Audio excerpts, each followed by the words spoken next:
اللہ تعالیٰ کا خوف ایسی چیز ہے جس سے انسان کی گناہ کی زندگی پر موت واقع ہوتی ہے۔ جب سچا خوف دل میں پیدا ہوتا ہے تو پھر دعا کے لیے تحریک ہوتی ہے، اور دعا وہ چیز ہے جو انسان کو کمزوریوں سے بچاتی ہے۔ سورۃ المومن آیت نمبر 61 میں اللہ تعالیٰ فرماتا ہے، اور تمہارے رب نے کہا مجھ سے مانگو میں تمہاری دعا قبول کروں گا۔ بعض اوقات انسان کو ایک دھوکہ لگتا ہے کہ وہ عرصہ دراز سے کسی کام کے لیے دعا کر رہا ہے لیکن وہ کام نہیں ہوتا، تب وہ گھبرا جاتا ہے، حالانکہ گھبرانا نہیں چاہیے۔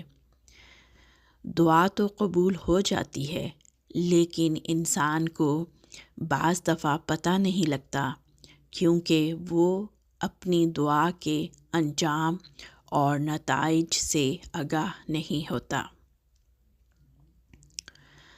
اللہ تعالیٰ جو عالم الغیب ہے، اس کے لیے وہ کرتا ہے جو مفید ہوتا ہے، لیکن نادان انسان یہ خیال کر لیتا ہے کہ میری دعا قبول نہیں ہوئی، حالانکہ اس کے لیے اللہ تعالیٰ کے علم میں یہی مفید تھا کہ وہ دعا اس طرح پر نہ قبول ہو بلکہ کسی اور رنگ میں ہو۔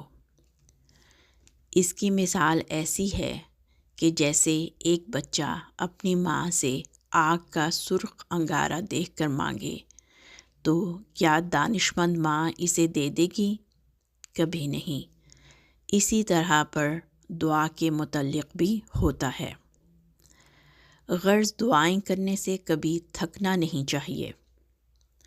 دعا ہی ایسی چیز ہے جو خدا کی طرف سے ایک قوت اور نور عطا کرتی ہے جس سے انسان گناہوں پر غالب آ جاتا ہے۔